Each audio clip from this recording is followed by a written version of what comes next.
दुरूद शरीफ पढ़ ली।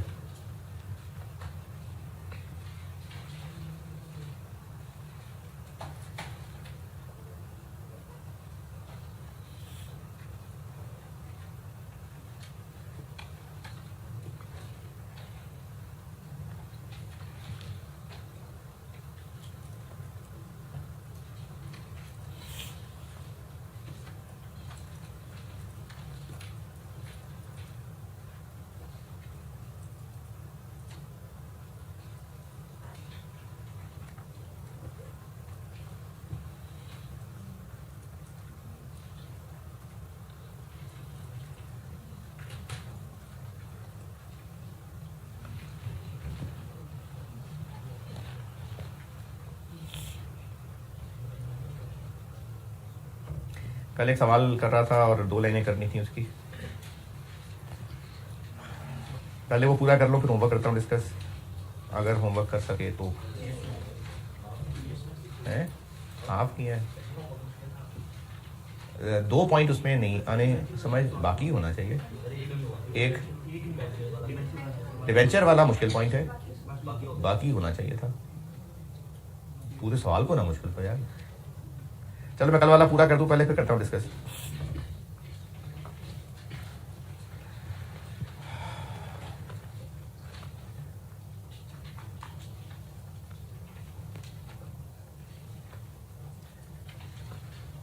कल मैं कहीं गया हुआ था शाम में, इसलिए मैं लेक्चर अवेलेबल मैंने कहीं 9:30 तक किया है। हाँ 9:30 बजे। वो भी मैं अभी पहुंचा नहीं था घर, लेकिन मैंने फिर वहाँ वो गाड़ी में लैपटॉप लगा के आप लेक्चर अपलोड करके फिर नहीं अपलोड तो वो कर देते हैं, लेकिन उसको किस सेक्शन में रखना है, कब शो करना है, वो मैं करता हूँ। क्योंकि वो किस सेक्शन में रखना है वो तो आईटी वालों को नहीं पता ना, वो तो मैंने प्लेस करना है। वो तो बस पोर्टल पे डाल देंगे, किस सेक्शन में डालना है वो मैंने देखना है, तो इसलिए मैं शो कराता हूँ।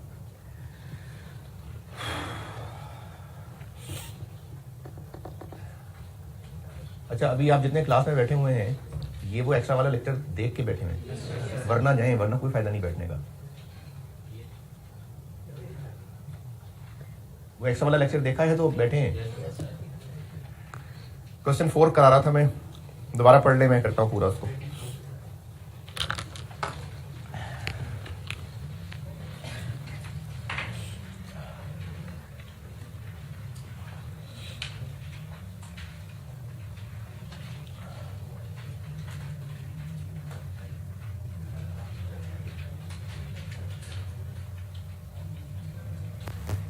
क्या था, जून या दिसंबर?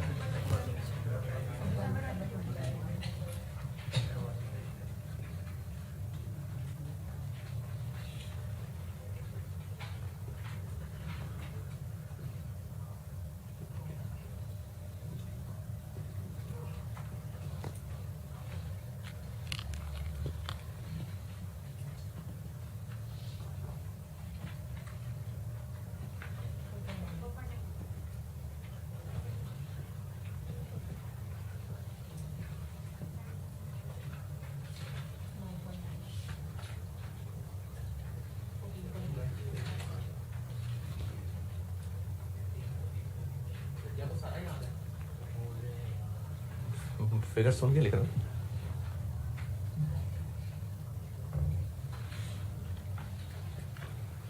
वैसे ये ऐड की स्पेलिंग हाँ याद थी, ये डेप्शन की स्पेलिंग भी याद थी, वो मैंने खुद ही लिख ली। बाकी फिगर्स पूछी हैं।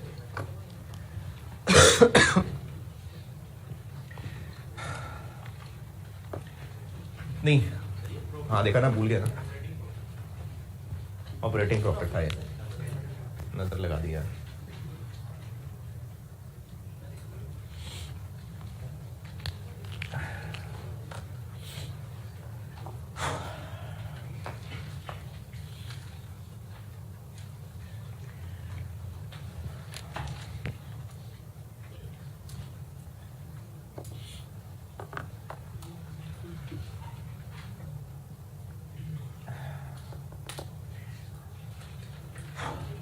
यहाँ तक कि मैंने वर्किंग्स कर दी थी, वो वर्किंग तो नहीं दोबारा लिख रहा बोर्ड पे, यहाँ तक हम पहुँच गए थे। इसके नीचे क्या आएगा, करंट एसेट्स और करंट लायबिलिटीज की इंक्रीज डिक्रीज। अच्छा ये सवाल ना ओवरऑल आसान था, इसलिए मैंने स्टार्ट इससे किया है, लेकिन ये जो इंक्रीज डिक्रीज वाला पॉइंट है ये इसमें थोड़ा सा मुश्किल है, इसलिए अगर आपको वो इस सवाल में इंक्रीज डिक्रीज वाला पॉइंट अभी फिलहाल मुश्किल लगे तो कोई मसला नहीं है, अभी जैसे जैसे प्रैक्टिस बढ़ेगी आगे तो उसमें फिर आसानी हो जाएगी। समझा देता हूं, लेकिन बाकी आसानी की वजह से सवाल मैंने शुरू किया है। वर्किंग कैपिटल इन सब को मिला के कहते हैं, यही वजह है कि इन सब को नाम दिया हुआ है वर्किंग कैपिटल चेंजेस। ये जो ऑपरेटिंग प्रॉफिट है इसके आगे क्या लिखी है अंग्रेजी? ऑपरेटिंग प्रॉफिट बिफोर, तो ये जो इसके नीचे इंक्रीज डिक्रीज है ना उसको वर्किंग कैपिटल चेंजेस कहते हैं। क्योंकि रेशोज के लेक्चर अगर लेनी है तो करंट एसेट्स और करंट लायबिलिटीज को वर्किंग कैपिटल कहते हैं मिला के। Working capital current assets current liabilities के नेट का नाम है, cash operating cycle, working capital cycle. तो जो करंट एसेट्स और करंट लायबिलिटीज का नेट रिजल्ट होता है, नेट मतलब current assets minus current liabilities, उसको वर्किंग कैपिटल बोलते हैं। तो इसने करंट एसेट्स और करंट लायबिलिटीज अलग अलग लिखने की बजाय दोनों को नेट करके लिखा हुआ बैलेंस शीट में। यानी ये जो वर्किंग कैपिटल बैलेंस शीट में नजर आ रहा है ये सारे करंट एसेट्स माइनस सारी करंट लायबिलिटीज हैं सिवाय कैश के, क्योंकि कैश उसने नीचे अलग से लिखा है। लाइनें बचा दी क्योंकि नंबर कम रखे थे ना, तो लाइनें बचा दी, वरना 5-6 लाइनें होती तो 5-6 लाइनें लिखनी पड़ती। नंबर सवाल के कम रखे थे इसलिए लाइनें उसने कम कर दी। तो वर्किंग कैपिटल करंट एसेट्स सारे ऐड माइनस सारी करंट लायबिलिटीज, उसने नेट एक ही फिगर बना के यहां लिख दिए।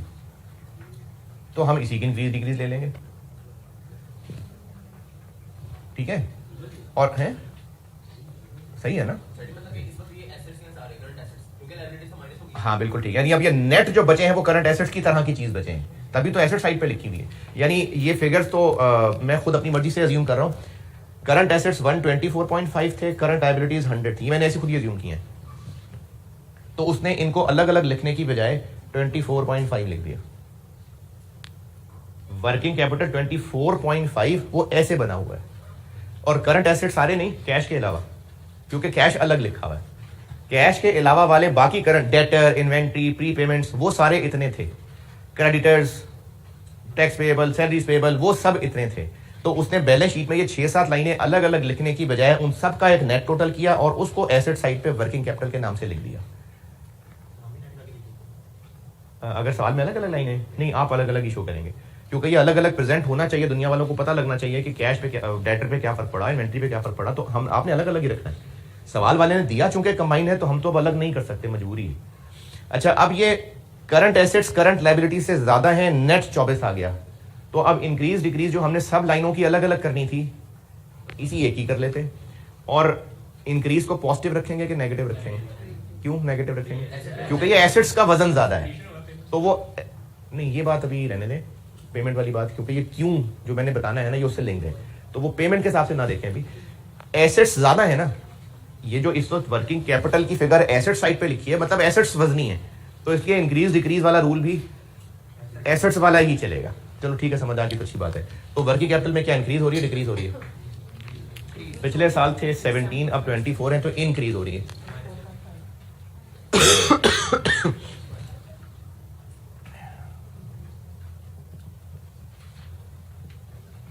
वैल्यू ना लिख देना, अभी इंक्रीज हो रही है, अभी वैल्यू आपने नहीं लिखनी। कितनी इंक्रीज हो रही है? 24 हो रहा है, पहले कितना था?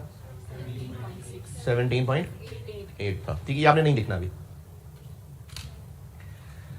दिस माइनस दिस, ये इंक्रीज आ जाएगी, ठीक है। और चूंकि ये एसेट्स ज्यादा थे इसलिए रूल भी एसेट्स वाला, मतलब नेगेटिव लिखेंगे। यहां तक ओके? यहां तक कोई मुश्किल तो नहीं हुई? लेकिन इनकी इंक्रीज डिक्रीज में कुछ ममनुआ आइटम्स कहीं थी, 5 चीजें बताई थी। उनमें एक चीज कैश थी, तो वो तो अभी वैसे ही अलग लिखी हुई है। और किसी चीज की मिलावट तो नहीं है बीच में?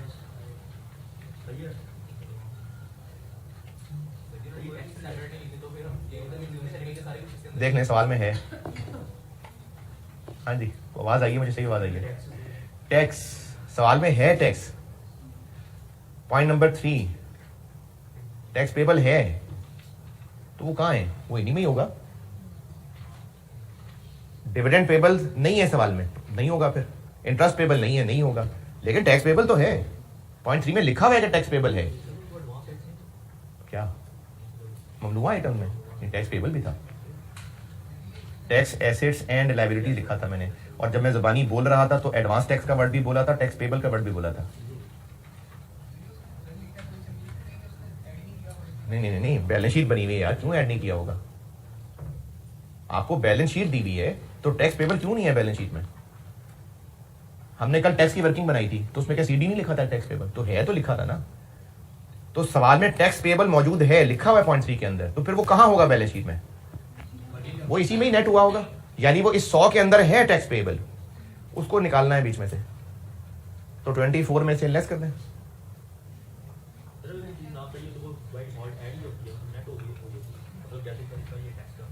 नहीं, नेट का जवाब अभी मिलता है, पहले तो इतना मान लें कि टैक्स पेबल मौजूद है, ये बात ओके। टैक्स पेबल इन दोनों में से कहाँ है? लायबिलिटीज में। हमने इनकी इंक्रीज डिक्रीज लेते हुए टैक्स पेबल को नहीं इंक्रीज डिक्रीज लेना है, यानी इनमें से उसको निकाल देना है। तो आपको 100 दिया होता तो आप 100 में से निकाल देते, लेकिन 100 नहीं दिया हुआ, नेट 24 दिया हुआ, ऐड करना पड़ेगा। अगर नहीं समझ आया तो फिगर्स लेके बताता हूं।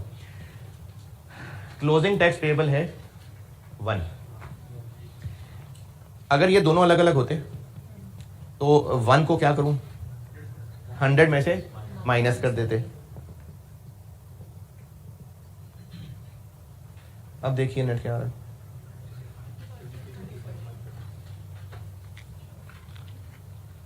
करंट एसेट्स और करंट लायबिलिटीज का नेट 24 से 25 हो गया। क्यों 25 हो गया? क्योंकि वो जो लेस की हुई चीज थी वो कम कर दी हमने। अगर इस शक्ल में सवाल दिया होता कि आपको करंट एसेट्स करंट लायबिलिटीज अलग-अलग लाइनें लिखी नजर आ रही होती, तो टैक्स पेबल को हम यहां से हटाते। टैक्स पेबल ममनुआ आइटम है, इसकी इंक्रीज डिक्रीज नहीं दिखानी हमने, तो इसके अंदर वो शामिल है टैक्स पेबल, इसके अंदर से निकालना है, लेकिन इस शक्ल में सवाल में देने की बजाय इस शक्ल में दिया हुआ है, तो टैक्स पेबल को निकालने का मतलब है 24.5 में ऐड करते हैं।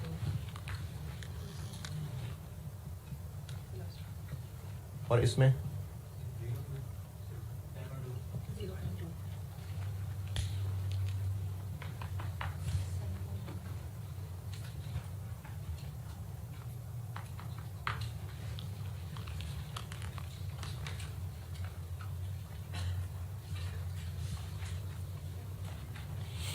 ये ब्रैकेट को लिफ्ट कराना 7.5।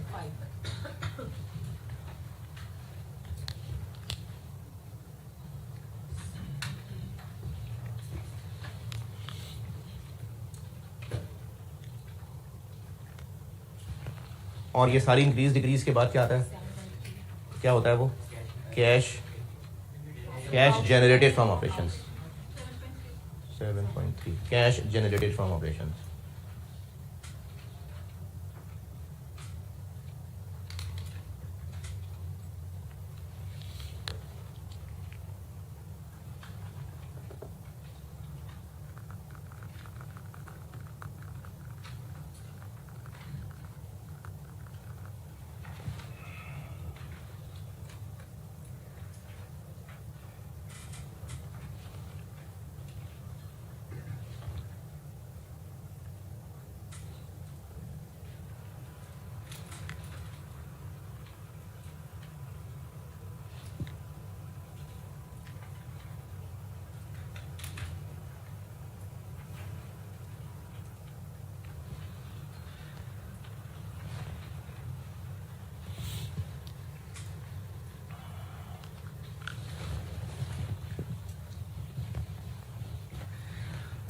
आगे पेड दिया हुआ सवाल में नहीं निकाला था, वर्किंग 1 में निकाला था 1.60। Interest paid, dividend received, interest received कुछ भी नहीं है।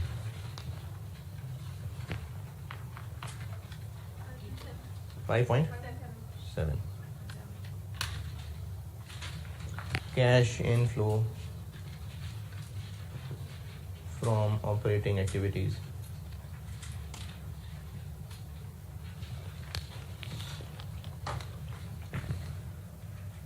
cash flow from investing activities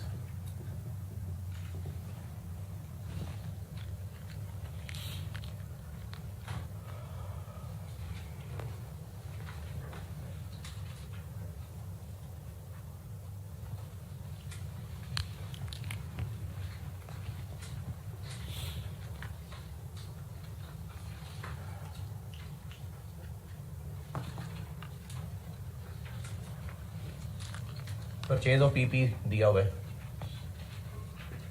addition दिया हुआ है, कल लिखा था वर्किंग में 14। सेल ऑफ पीपी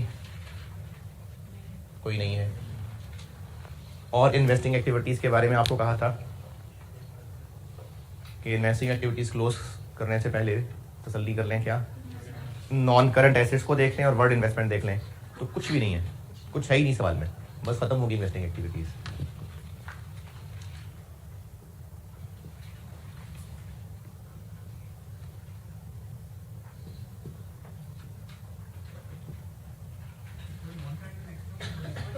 क्या जी?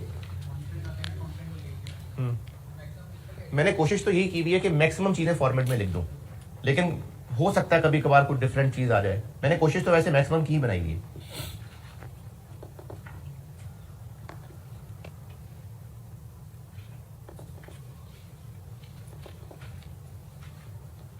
अच्छा, वो ऑनलाइन में पूछा था किसी ने, तो आप में से किसी ने पूछा नहीं, इसकी बात आई नहीं जहन में। मैंने आपको इन्वेस्टिंग एक्टिविटीज़ में गवर्नमेंट ग्रांट लिख के दी हुई है, तो वो एक बच्चे ने पूछा था कि गवर्नमेंट ग्रांट कोई नॉन करंट एसेट तो नहीं होता, फिर इन्वेस्टिंग एक्टिविटी में क्यों लिखा है? वो बिल्कुल ठीक है बात, वो असल में पीपी ही से रिलेटेड मोस्टली होता है, मोस्टली वो पीपी से रिलेटेड गवर्नमेंट ग्रांट होती है। गवर्नमेंट ग्रांट IAS 20 ज़्यादातर सवालों में वो रिलेटेड टू एसेट्स ही होती थी, और रिलेटेड टू एसेट के दो तरीके थे, या उसको एसेट में से नेट कर लें, एसेट में से लेस कर लें, या अलहदा से लाइबिलिटी बना लें। तो चूंकि वो एसेट से ही जुड़ी हुई ये चीज़ थी, इसलिए वो प्रेजेंट इन्वेस्टिंग में हो रही होती है वो नहीं एसेट।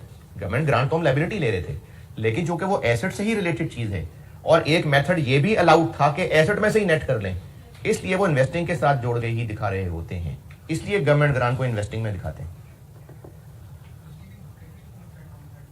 हाँ जी, हाँ जी, मैंने शायद लिखा हुआ फॉर्मेट में। अच्छा जी, फाइनेंसिंग में डिविडेंड पेड बताया हुआ है शायद।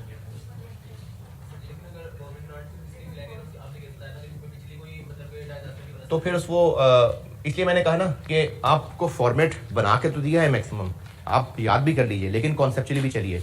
अब आपने पूछा, चले अभी बता देखते हैं, अगर ग्रांट रिलेटेड टू इनकम मिली हुई है कोई, तो उसको कहाँ आना चाहिए? ऑपरेटिंग में, क्योंकि वो तो इनकम बननी है आके। ऑपरेटिंग एक्टिविटीज आपको बताई थी वो कैश फ्लो, जो मेनली इनकम एक्सपेंसेस के लिए पेमेंट रिसीट हो रही है, तो अगर ग्रांट रिलेटेड टू इनकम मिली है तो फिर वो ऑपरेटिंग एक्टिविटीज में आएगी, अदर रिसीट्स में, अगर डायरेक्ट मेथड है तो।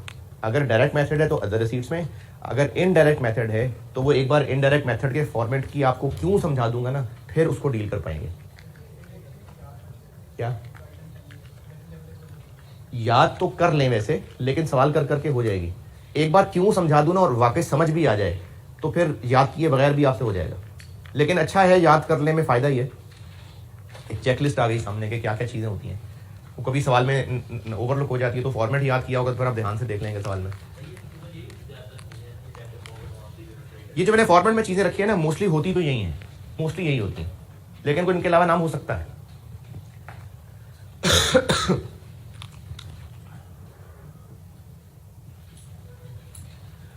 इश्यू ऑफ शेयर्स है सवाल में, कैसे पता? शेयर कैपिटल बढ़ा हुआ नजर आ रहा है, बेशक अदर इंफॉर्मेशन में कुछ नहीं कहा, लेकिन हमें शेयर कैपिटल की फिगर ही देख के पता चल रहा है। तो वर्किंग क्या ज़बानी पता चल रहा है, कितना? 1 मिलियन।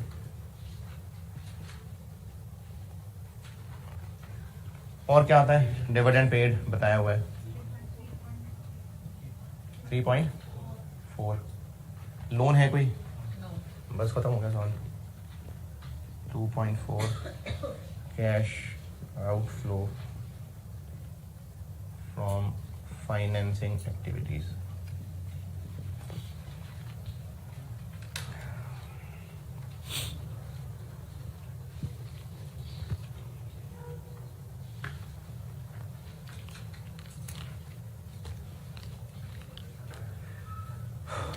तीनों का नेट 10.7 नेगेटिव।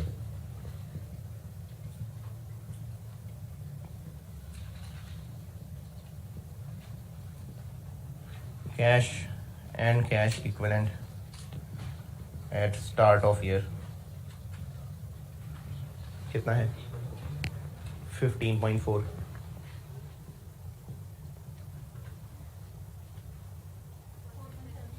टैली कर रहा है कि नहीं? 4.7 कर गया टैली। चलो ये 8 नंबर आ गए।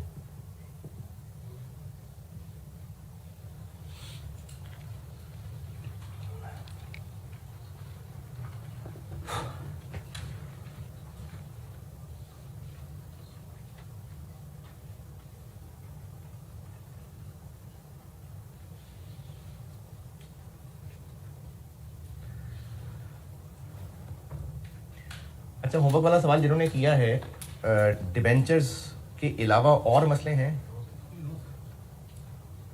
पक्की बात है जिन्होंने भी किया? क्या जी? इस सवाल में कल कर दिया था? नहीं, आपका सवाल क्या है? ये जो कल बताया था वो कह रहा हूं, दोबारा बता दूं। रीवैल्यूएशन सरप्लस ओपनिंग कोई नहीं है, क्लोजिंग 4 है। कहां से आया ये 4? कैसे आ गया? रिवैल्यूएशन अपवर्ड हुई होगी तो आया ना। तो पीपी डेबिट हुआ होगा, सरप्लस क्रेडिट हुआ होगा, तभी पीपी में डेबिट साइड पे लिखा था 4 को, कल जो मैंने पीपी का अकाउंट बनाया था।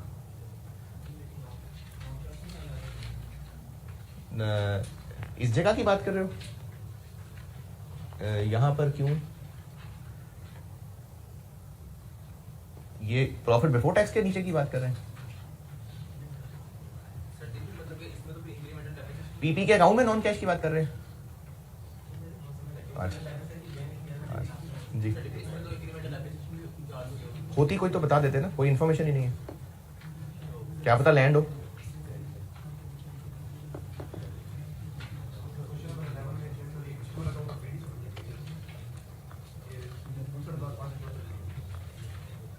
अच्छा, ये ना मैंने खुद ही बना के एक सवाल कराया था आपको, और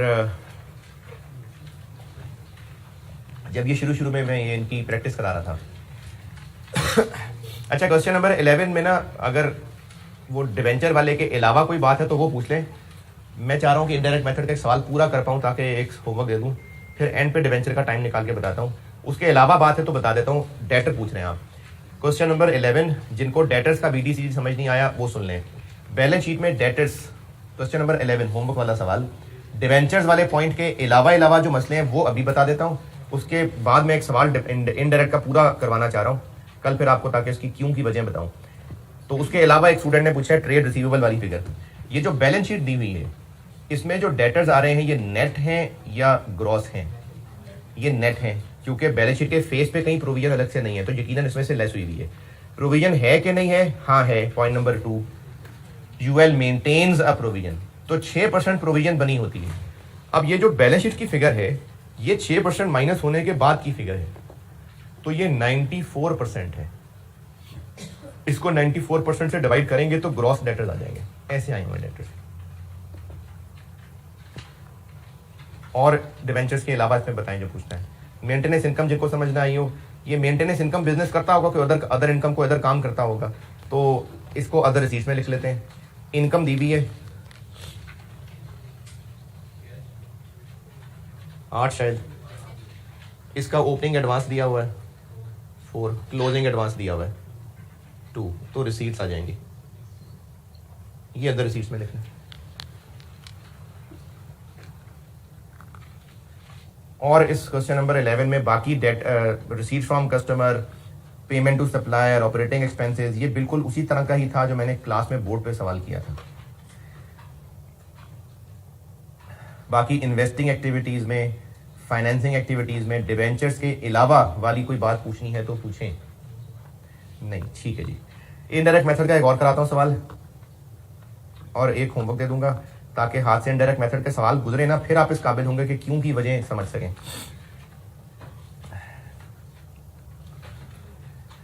क्वेश्चन 4, अच्छा क्वेश्चन 4 हमने कर लिया।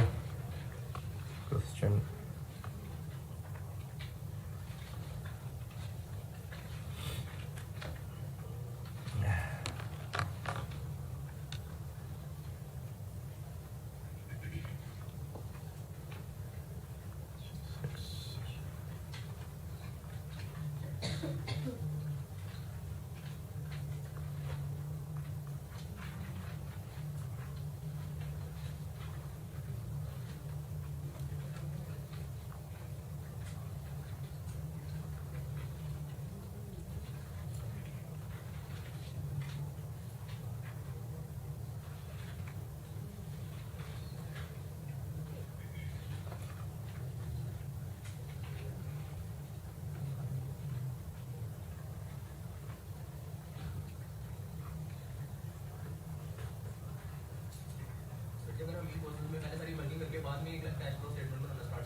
तो भी ठीक है, आप बेशक सारी वर्किंग्स कर लें। हाँ, उसमें एनपीओ में तो हमने सारी ट्रांजेक्शन्स को इंश्योर करना था कि डेबिट क्रेडिट पूरा करना है, उसमें तो ये बहुत ज़रूरी था। पता नहीं कौन कौन सी चीज़ें आप इसमें कनेक्टेड थी।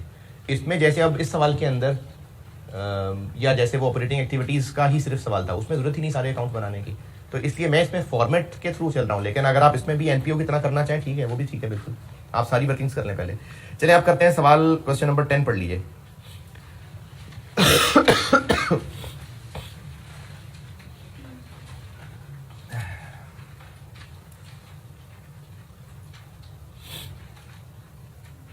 क्वेश्चन नंबर 10 नादर लिमिटेड, ये पढ़ लीजिए, मैं कोशिश करता हूँ पूरा कर सकें हम।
हाँ जी, इनडायरेक्ट मेथड कहाँ है? अगर ना कहते तो भी आप by default indirect he use करिए।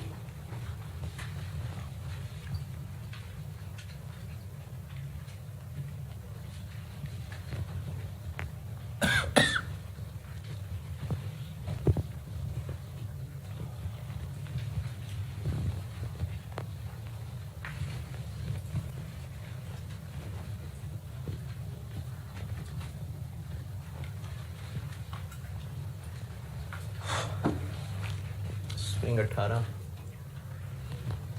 प्रॉफिट बिफोर टैक्स दिया हुआ है या कोशिश करके निकालना पड़ेगा? दिया हुआ है।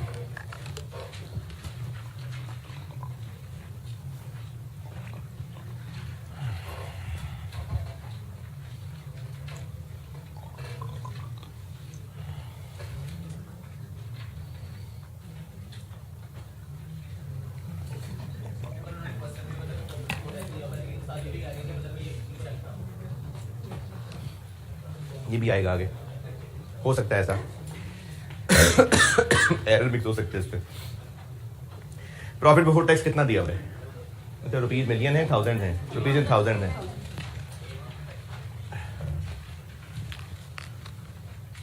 रुपीज थाउजेंड है जी। प्रॉफिट बिफोर टैक्स दिया हुआ है 8955। ऐड वाली चीजें, डेप्रिसिएशन, तो डेप्रिसिएशन है, डेप्रिसिएशन दी हुई है पॉइंट नंबर 3 में 7350।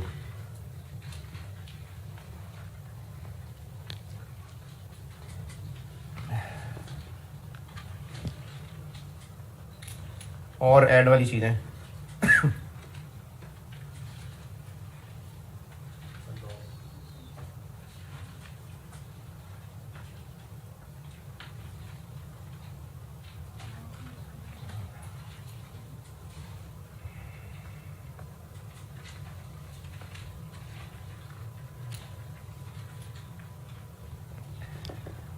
हाँ जी, लॉस ऑन डिस्पोजल। तो ड्यूरिंग द ईयर एक प्लांट बेचा है और उस पर लॉस हुआ है या गेन, वैसे तो वर्किंग करके ढूंढ ही लेंगे, लेकिन दबानी दबानी अगर पता चल रहा हो तो 5.2 मिलियन बुक वैल्यू थी।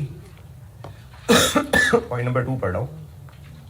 52 लाख उसकी बुक वैल्यू थी, 5200,000, और बेचा 48 का, तो लॉस है ना कितना, 4 लाख का। तो ये नजर आ रहा है, यहां से नजर आ रहा है, लॉस ऑन डिस्पोजल हो जाएगा add.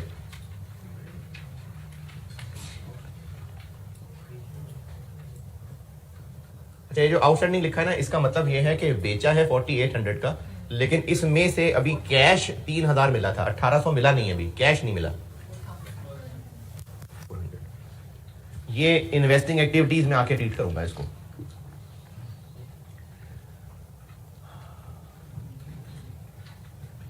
Loss on disposal 400, 5200 book value थी, 4800 का बेचा है, of which 1800 are outstanding. Outstanding होता है अभी पेंडिंग है, तो 48 लाख का बेचा, उसमें से 18 लाख आउटस्टैंडिंग का मतलब है अभी वो पैसे नहीं मिले, तो वो इन्वेस्टिंग में आके जब सेल ऑफ पीपी लिखेंगे ना, तब इसका इस्तेमाल करेंगे। बेचा 48 लाख का, तो इसकी लॉस ऑन डिस्पोजल आ गया। और क्या क्या ऐड होने वाली चीजें होती हैं? इंटरेस्ट एक्सपेंस होता है, इंटरेस्ट एक्सपेंस है सवाल में कहीं, पॉइंट नंबर 4 में दिया हुआ है, financial charges for the year इतने हैं, तो ये इंटरेस्ट एक्सपेंस ही है। फाइनेंस चार्ज का वर्ड लिख दें वो भी सही है, इंटरेस्ट एक्सपेंस लिख दें वो भी सही है। 1100। और ऐड होने वाली चीज़ों में बैड डेट, तो बैड डेट सवाल में बिल्कुल है, प्रोविजन का जिक्र है, वर्किंग कर लेते हैं।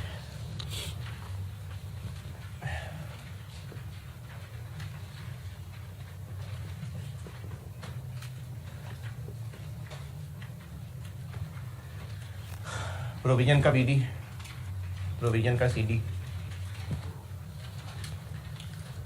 ये क्वेश्चन 11 के होमवर्क में भी ये चीज़ें भी डिस्कस भी की है मैंने।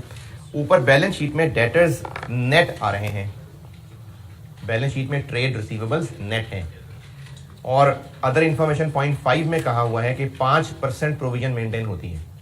तो जो ऊपर डेटर्स की फिगर आ रही है वो 95% है, उसको 95% से ग्रॉस करेंगे तो डेटर्स की ग्रॉस फिगर निकलेगी, फिर तो वो प्रोविजन आ जाएगी। मैंने कहा कि जो डेटर्स का बैलेंस बैलेंस शीट में है वो नेट है, उसको 95% से ग्रॉस ले लेते हैं, उस पर 5% लगा लेंगे, या फिर नेट का डिफरेंस ले लेंगे। तो डेटर्स ओपनिंग कितने हैं?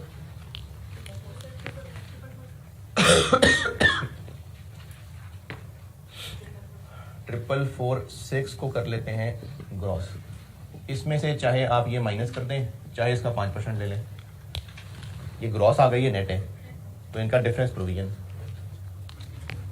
2354। यही सलूक करते हैं क्लोजिंग के साथ। क्लोजिंग नेट कितने हैं? 68234 है सिर्फ,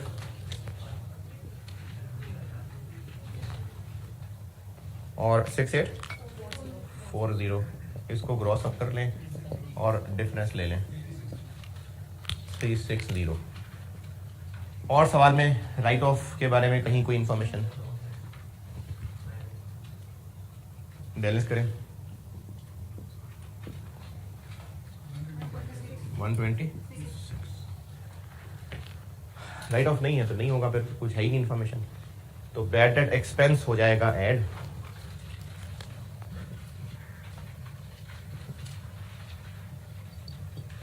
$126।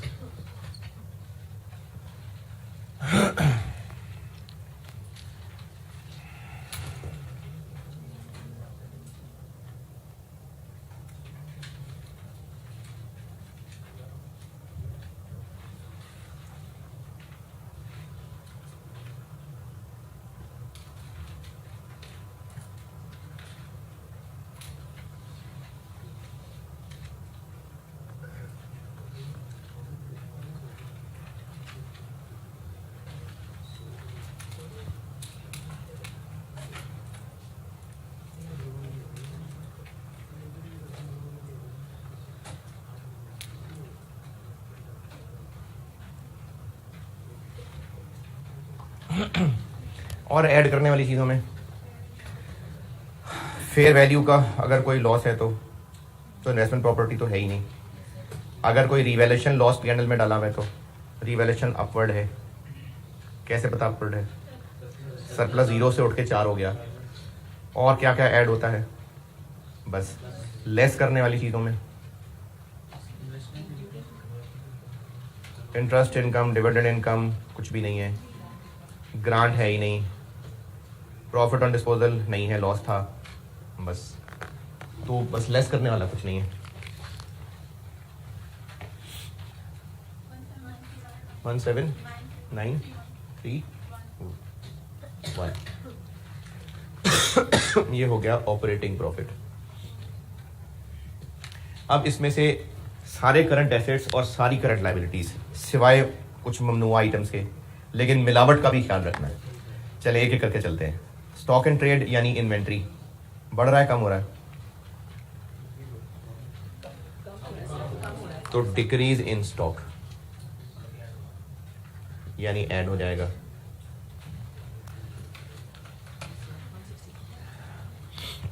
वन 160 150 150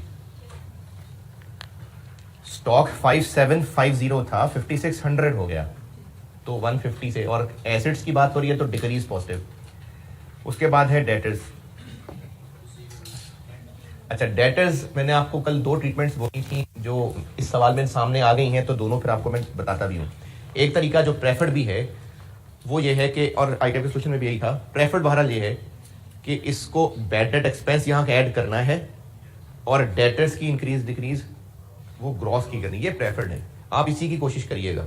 लेकिन इसका एक अल्टरनेटिव बताऊंगा, वो भी आईटीआई के सोल्यूशन में माना जाता रहा है, तो उससे भी काम चल सकता है। डेटर्स में इंक्रीज है डिक्रीज है, लेकिन उस बैलेंस शीट की फिगर्स को नहीं देखना, ग्रॉस देखना है। तो ग्रॉस डेटर्स क्लोजिंग कितने हैं? ये 7200। आपको कहा था इसमें bad debt right of add कर लेना, तो वो है नहीं, होता तो कर लेता ऐड। कल फार्मूला दिखाया था। क्यों करना है अभी नहीं बताई, क्यों की वजह। Opening gross debtors,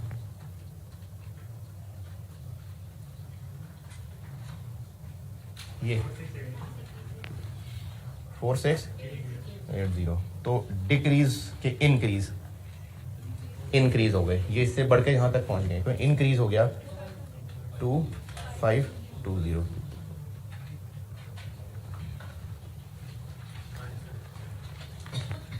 increase in debtors -2520।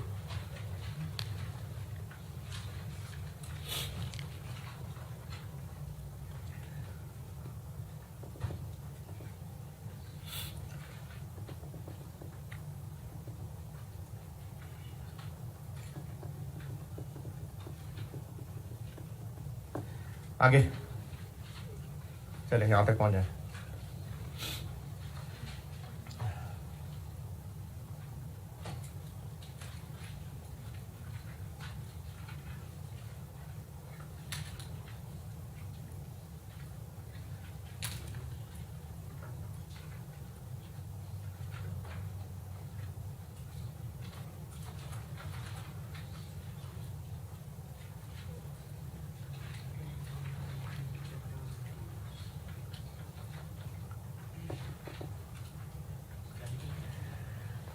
नहीं अभी रहता है।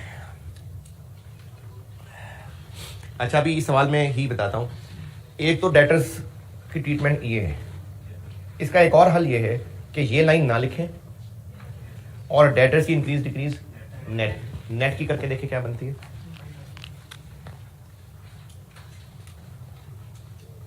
नेट डेटर्स की इंक्रीज क्या बनती है, यानी 6840 में से 4446 माइनस कर दें, 23, रिजल्ट एक ही पड़ेगा। कैसे?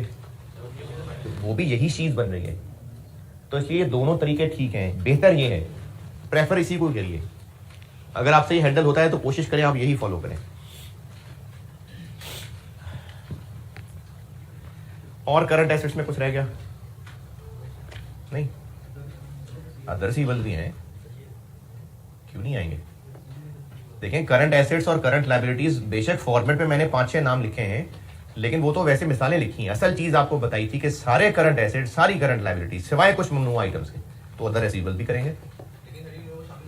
हाँ बिल्कुल, उनमें मिलावट शामिल हो सकती है जैसे इस सवाल में है। उससे पहले, अदर रिसीवेबल से पहले, आप बेशक नोट ना करें अभी क्योंकि आपको तो नहीं पता कितनी लाइनें बीच में रहनी है। उससे पहले मैं आपको यहां पर सेल ऑफ पीपी वाली लाइन लिख के देता हूं। सेल ऑफ पीपी में आप ये लाइन ना लिखना, पता नहीं आपको कितनी लाइनों के बाद आनी है ये, मैं तो बता के ऊपर भी कर सकता हूं। इन्वेस्टिंग एक्टिविटीज में सेल ऑफ पीपी में क्या लिखूंगा? इन्वेस्टिंग एक्टिविटीज में सेल ऑफ पीपी में बताइए मैं कितना लिखूं? पॉइंट नंबर 2 पढ़ के बताइए। 3 मिलियन। हम कैश फ्लो बना रहे हैं, सेल ऑफ पीपी से कैश कितना मिला है? क्यों? क्योंकि उस 48 में से 18 नहीं मिला, तो इसलिए हम यहां कैश फ्लो में 48 नहीं, हम उसमें 3 लिखेंगे।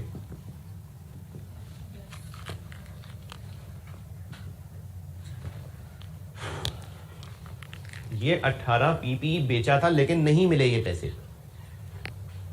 ये 3 लिखना है। चलिए अब इधर आते हैं। अदर रिसीवेबल्स बैलेंस शीट में आ रहे हैं। ये अदर रिसीवेबल्स की इंक्रीज डिक्रीज लिखनी है कि नहीं लिखनी? हाँ लिखनी है। मैंने आपको करंट एसेट्स और करंट लायबिलिटीज के जो फॉर्मेट के फेस पे 5-6 मिसालें लिख के दी थी, वो मिसालें हैं। असल रूल क्या बताया है? सारे करंट एसेट्स, सारी करंट लायबिलिटीज जो भी सवाल में है, सिवाय 4-5 ममनूआ आइटम्स के।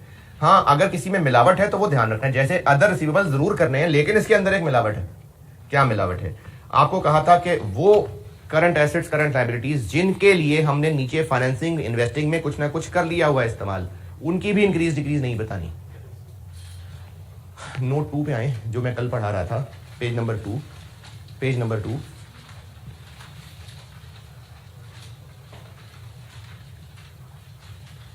Page number 2, note 2।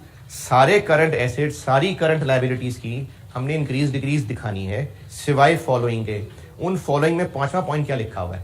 वो करंट एसेट्स और करंट लायबिलिटीज जिन आइटम्स का हमने इन्वेस्टिंग या फाइनेंसिंग में कोई ना कोई हल कर लिया हुआ है, जिसकी मिसाल मैंने आपको करंट पोर्शन ऑफ लोन कह के भी दी थी।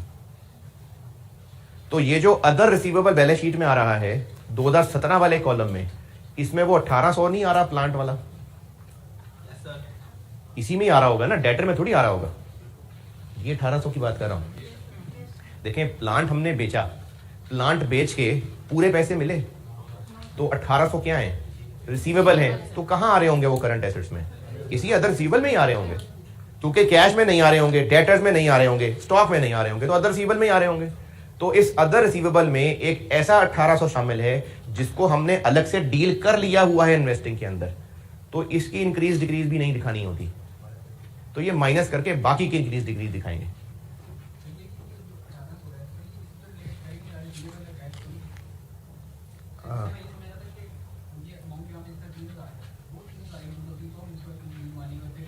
जिस पेएबल रिसीवेबल की इंक्रीज डिक्रीज नहीं दिखानी, वो हैं जिनसे रिलेटेड आइटम्स हमने इन्वेस्टिंग फाइनेंसिंग में कर ली हैं अरेंज।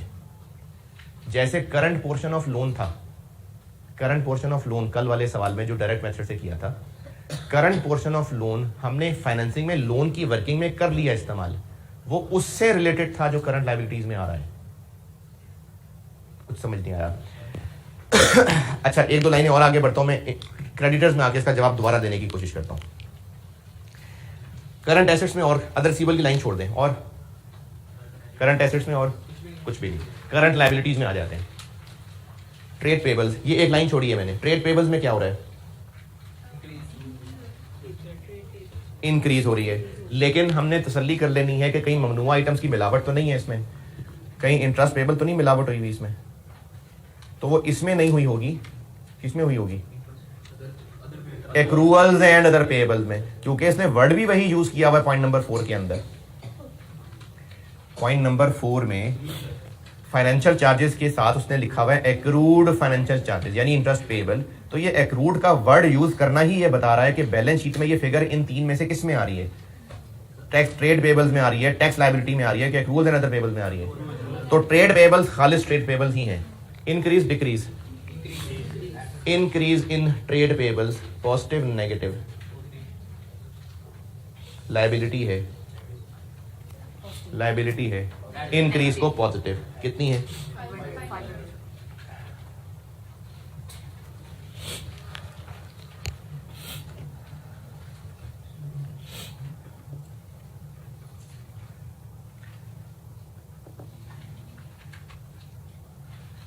और करंट लायबिलिटीज में क्या है? एक्रूवल्स एंड अदर पेएबल्स। इसमें मिलावट है, इसमें ममनुआ आइटम की मिलावट है। कौन सी वाली की? इंटरेस्ट पेएबल की। तो अगर करंट एसेट्स करंट लायबिलिटीज की इंक्रीज डिक्रीज दिखा रहे हैं तो देख लें उनमें कोई ममनुआ आइटम की मिलावट तो नहीं है। अगर है तो उसको फिर निकाल के फिर इंक्रीज डिक्रीज लेनी है।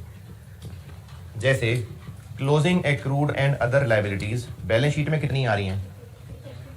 680। इसमें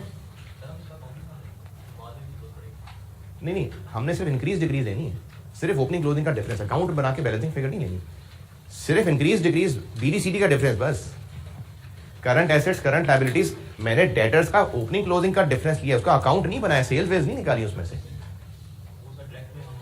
वो डायरेक्ट मेथड में अकाउंट बनाते हैं। यहां पर इंक्रीज डिक्रीज का मतलब सिर्फ ओपनिंग क्लोजिंग का डिफरेंस है बस। क्लोजिंग जो बैलेंस शीट में एक्रूवल्स दिए हुए हैं वो इतने हैं, इसमें कितनी मिलावट है इंटरेस्ट पेएबल की वो निकाल लेते हैं। 568। ओपनिंग एक्रूवल्स कितनी हैं? 6। इसमें कितनी इंटरेस्ट पेएबल की मिलावट है? 48।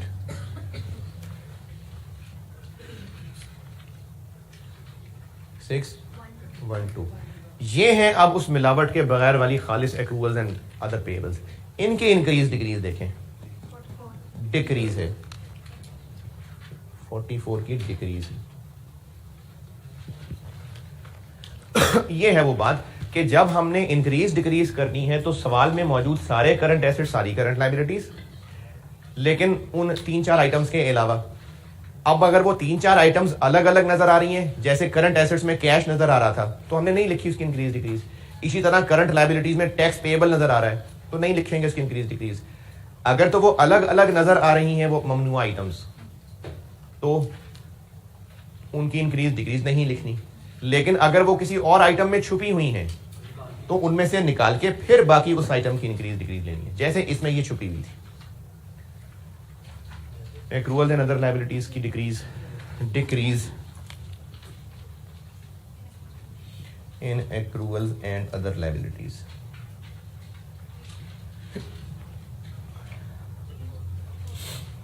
$44 का डिक्रीज है, लायबिलिटी है और डिक्रीज है तो माइनस।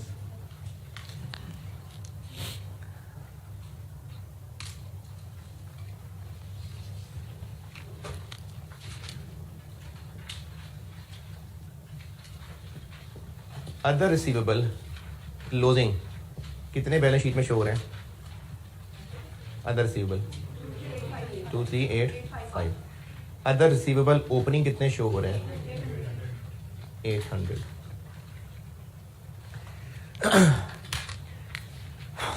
अदर रिसीवेबल वाला पॉइंट दोबारा समझाने लगा हूं, उससे पहले ये जो मैंने यहां एक्रूवल एंड अदर लायबिलिटीज किया है खालिस करके, ये बात ओके।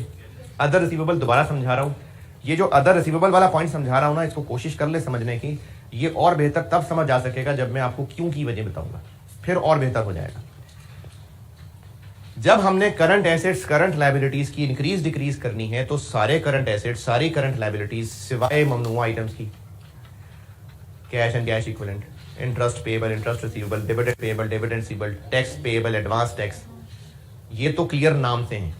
और कुछ वो चीजें जिनको हम इन्वेस्टिंग या फाइनेंसिंग की लाइनें लिखते हुए यूज कर चुके हैं, किसी भी तरह यूज कर चुके हैं।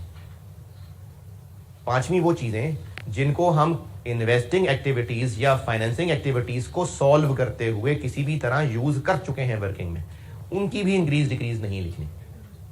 जिनकी एक मिसाल चूंकि कर चुके सवाल में थी इसलिए मैंने मिसाल ली थी, करंट पोर्शन ऑफ लोन, ये करंट लायबिलिटीज में आ रहा होगा, इसका क्या इस्तेमाल कर चुके कल वाले सवाल में? जब फाइनेंसिंग एक्टिविटी सॉल्व कर रहे होंगे, लोन की वर्किंग कर रहे होंगे, तो इसको BD/CD यूज कर लिया था, तो इसकी इंक्रीज डिक्रीज नहीं लेनी।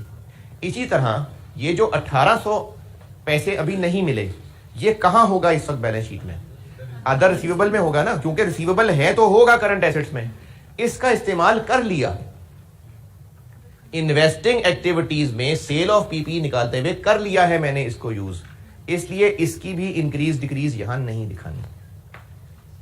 करंट एसेट्स, करंट लायबिलिटीज में वो जो क्लियरली मना आइटम्स हैं, जो अलग अलग नजर आ रही हैं, tax payable, advance tax, interest payable, interest receivable, dividend receivable, dividend payable, cash and cash equivalent, उनकी तो दिखानी ही नहीं ना इंक्रीज डिक्रीज। अगर वो साफ साफ नजर आ रहे हैं तो इग्नोर कर दें, अगर किसी में मिलावट है तो मिलावट निकाल दें, यहां तक तो कोई मसला नहीं ना। आखिरी चीज मैंने वो बोली है कि ऐसे करंट एसेट्स लायबिलिटीज जिनका यूज हमने किसी भी तरह वर्किंग में कर लिया, फाइनेंसिंग एक्टिविटीज और इन्वेस्टिंग एक्टिविटीज करते हुए, उनकी भी इंक्रीज डिक्रीज नहीं दिखानी। वजह उस क्यों के साथ समझाऊंगा। करंट एसेट्स, करंट लायबिलिटीज में वो लाइन आइटम्स जिनको हम इन्वेस्टिंग एक्टिविटीज या फाइनेंसिंग एक्टिविटीज की वर्किंग्स करते हुए यूज कर चुके हैं, उनकी भी इंक्रीज डिक्रीज नहीं लिखानी। क्यों की वजह के साथ वजह है उसमें। हमने इस 1800 को इसकी वर्किंग में यूज कर लिया ना, तो इस 1800 को नहीं दिखाना इंक्रीज डिक्रीज। क्यों नहीं दिखाना, इस क्यों का जवाब आएगा बाद में।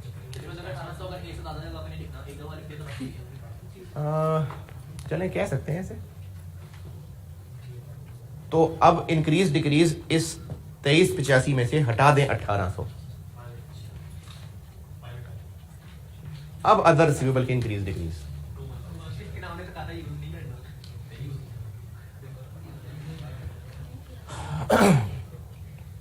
अदर रिसीवेबल्स में एक ऐसी चीज की मिलावट है जिसकी इंक्रीज डिक्रीज नहीं दिखानी, तो इसलिए उस मिलावट को हटाना है ना। बाकी अदर रिसीवेबल की इंक्रीज डिक्रीज दिखाइए। जैसे इसमें इंटरेस्ट पेएबल की मिलावट थी, तो उस मिलावट को हटा दिया ताकि बाकियों की इंक्रीज डिक्रीज आए। इसी तरह इसमें मिलावट थी, मैंने इसको भी हटा दिया। जी बिल्कुल, अगर इसको मैं शामिल रहने देता तो 1800 इंक्रीज डिक्रीज में आ जाता, तो डिक्रीज है 215 की डिक्रीज है।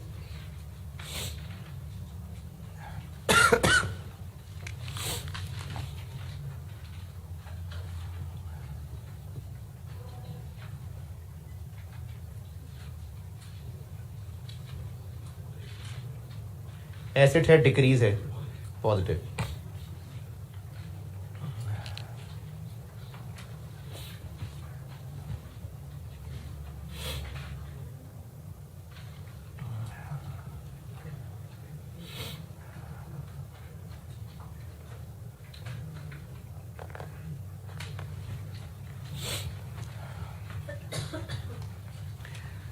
और कोई करंट एसेट, करंट लायबिलिटी? बस इसका आंसर होता है कैश जनरेटेड फ्रॉम ऑपरेशंस।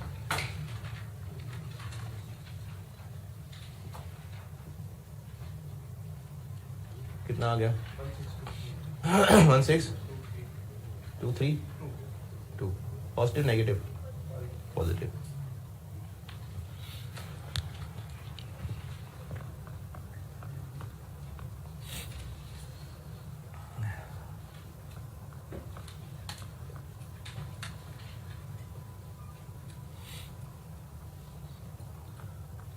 चलें इस सवाल को मैं कल खुद ही पूरा करता हूं, लेकिन बहरहाल इनडायरेक्ट मेथड में जो नया चीज वो तो हो गई पूरी, उसके बाद तो वही है जो कैश फ्लो है, लेकिन मैं फिर भी कल मैं खुद पूरा करूंगा इसको क्लास में। इनडायरेक्ट में जो डिफरेंट चीज़ है वो मैंने पूरी बहरहाल पहुंचा दिया अब तक। एक सवाल आपकी मेहरबानी, अगर आप होमवर्क कराएं, इनडायरेक्ट मेथड प्रैक्टिस हाथ से गुजरेगी ना, फिर आप इस काबिल होंगे कि इनकी वजह को समझ सकें। आप एक सवाल होमवर्क कर लीजिए, क्वेश्चन आसान सा ही दे देता हूँ।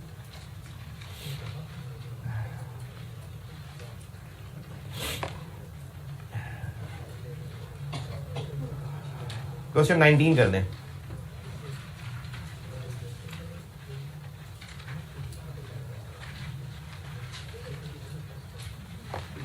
क्वेश्चन 19 कर दीजिए।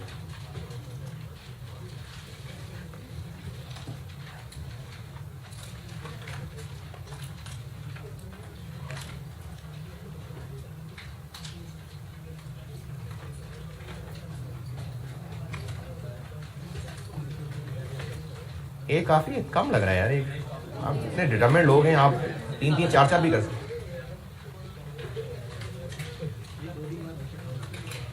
चलें क्वेश्चन 19 कर दीजिए आप। ठीक है, अल्लाह हाफिज़।